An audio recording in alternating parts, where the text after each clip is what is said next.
نہیں امی، آج کوئی سواری نہیں ملا مجھے۔ ہاں، ایک لڑکی مجھے ملی تھی جو بیچاری کافی پریشان اکیلے راستے میں کھڑی تھی، بس اسی کو گھر چھوڑ کر کے آیا ہوں۔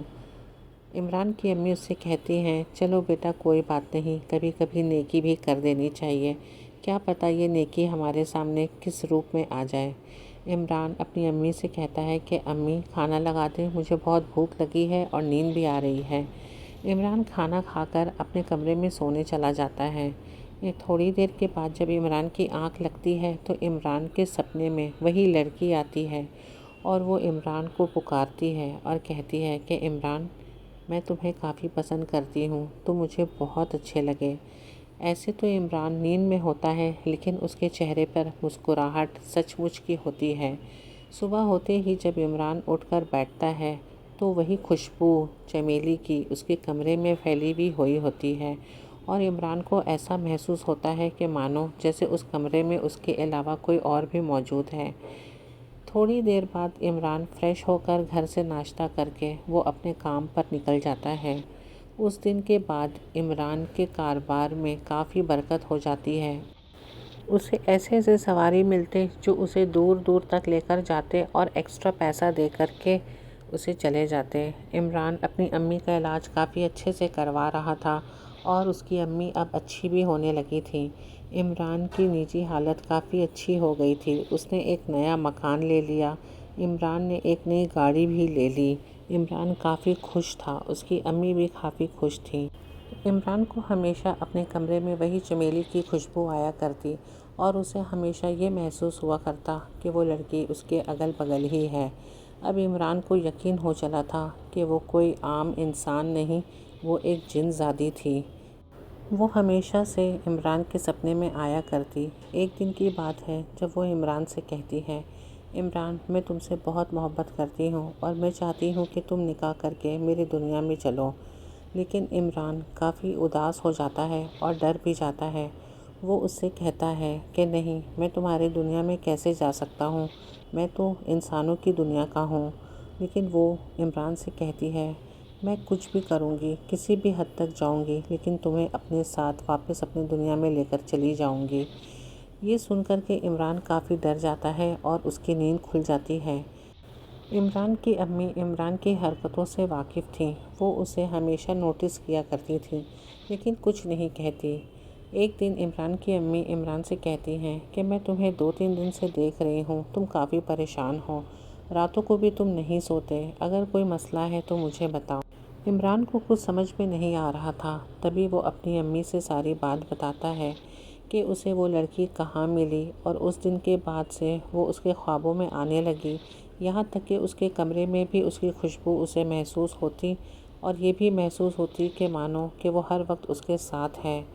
اس کی امی اس سے کہتی کہ بیٹا تم گھبراؤ نہیں، اس کا میں حل کچھ نہ کچھ ضرور نکالوں گی۔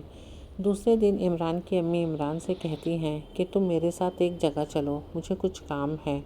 وہ عمران کو پہلے سے کچھ بھی نہیں بتاتی کیونکہ ان کو پتہ تھا اگر یہ عمران کو بتا دیں گی کہ وہ کہاں اسے لے جا رہی ہیں تو وہ جن زادی انہیں وہاں نہیں جانے دے گی۔ عمران کی امی عمران کو لے کر ایک پیر بابا کے پاس پہنچتی ہیں۔ وہ پیر بابا کافی پہنچے ہوئے ہوتے ہیں۔ وہ عمران کا سارا حال سنتے ہی کہتے ہیں کہ بیٹے وہ جن زادی ہے اور وہ تمہارے پیچھے پڑی ہے، وہ تمہیں اپنے ساتھ لے کر کے جائے گی، وہ پورا کوشش کرے گی کہ وہ تمہیں اپنے ساتھ لے جائے۔ عمران تبھی پیر صاحب سے پوچھتا ہے کہ اس کا کوئی تو حل ہوگا۔ ہاں، اس کا ایک حل ہے، میں تمہیں کچھ عمل دوں گا کرنے کے لیے، لیکن کچھ بھی ہو جائے تمہیں وہ عمل پوری کرنی ہوگی۔ اس سے اسے یقین ہو جائے گا کہ تم اسی دنیا کے ہو اور اسے اپنی دنیا میں واپس لوٹنا ہوگا۔ وہ بہت کوشش کرے گی تمہیں اپنے یہ عمل سے روکنے کے لیے، لیکن تم بتاؤ کیا تم میں اتنی ہمت ہے کہ تم اس عمل کو پورا کر سکتے ہو؟ عمران سوچ میں پڑ جاتا اور یہی سوچتا کہ میں کروں کیا، کیونکہ کہیں نہ کہیں عمران کو بھی اس سے محبت ہو گئی تھی اور وہ یہ نہیں چاہتا تھا کہ وہ اس سے دور جائے، لیکن عمران یہ بھی نہیں چاہتا تھا کہ عمران اس کی دنیا میں چلا جائے۔ تبھی پیر صاحب عمران سے کہتے ہیں، بیٹا مجھے پتہ ہے کہ تم کیا سوچ رہے ہو، اس نے تمہارے ساتھ کچھ بھی غلط نہیں کیا، اس نے تمہاری مدد کی اور وہ تمہیں بہت پسند بھی ہے، ظاہر سی بات ہے تمہارے دل میں بھی اس کے لیے محبت ہے اور تم نہیں چاہتے کہ تمہارے وجہ سے اس کو کوئی بھی تکلیف ہو۔ تم میرا یقین رکھو، اس عمل سے اسے کوئی بھی تکلیف نہیں ہوگی۔ بس یہ عمل اس لیے کرنے کے لیے دے رہا ہوں کہ وہ اپنی دنیا میں واپس لوٹ جائے تمہیں چھوڑ کر۔ تبھی عمران پیر صاحب کی بات سن کر راضی ہو جاتا ہے عمل کرنے کے لیے۔ پیر صاحب عمران کو اور اس کی امی کو کچھ تعویذ دیتے ہیں گلے میں پہننے کے لیے، اور عمران کو تاکید کرتے ہیں کہ اس عمل کے دوران تمہیں جو دعائیں میں دے رہا ہوں پڑھنے کے لیے، وہ تمہیں بالکل بھی نہیں روکنی ہے۔ چاہے وہ تمہیں روکنے کی کافی کوشش کرے، پھر بھی تمہیں یہ عمل کو کسی بھی حال میں کر کے پورا کرنا ہے، اور اگر کسی بھی وجہ سے تم یہ عمل اگر نہیں کر پاؤ گے تو پھر میں بھی کچھ نہیں کر سکوں گا اور وہ تمہیں اپنی دنیا میں لے کر چلی جائے گی۔ عمران اور اس کی امی وہ دعائیں اور تعویذ وغیرہ لے کر اپنے گھر چلے جاتے ہیں۔ عشاء کی نماز کے بعد عمران کو وہ عمل کرنی ہوتی ہے۔ نماز ادا کرنے کے بعد عمران جا نماز پر بیٹھتا ہے اور عمل شروع کر دیتا ہے۔ جب وہ دعائیں پڑھنے شروع کرتا ہے تو اس کے کمرے میں وہی خوشبو زور زور سے آنے لگتی ہے، اور عمران کو محسوس ہونے لگتا ہے کہ بس اب وہ لڑکی اس کے پیچھے ہی اگل بگل اس کے پاس ہے، یعنی کہ اس کمرے میں اس کی موجودگی کا احساس ہونا شروع ہو جاتا ہے۔ عمران زور زور سے عمل کرتا ہے۔ اس کے بعد اسے ایک رونے کی آواز آتی ہے، اور اس کے کانوں میں اسی لڑکی کی آواز آتی ہے کہ عمران، تم نے یہ بالکل بھی اچھا نہیں کیا، تم نے میرے ساتھ بہت غلط کیا۔ میں تم سے بہت محبت کرتی تھی، لیکن تم نے اس کا انجام مجھے کیا دیا، میں تمہیں کبھی بھلا نہیں پاؤں گی۔ یہ بات سچ ہے کہ میں تم سے بہت محبت کرتی ہوں اور میں تمہیں کسی بھی قسم کا نقصان بھی نہیں پہنچانا چاہتی۔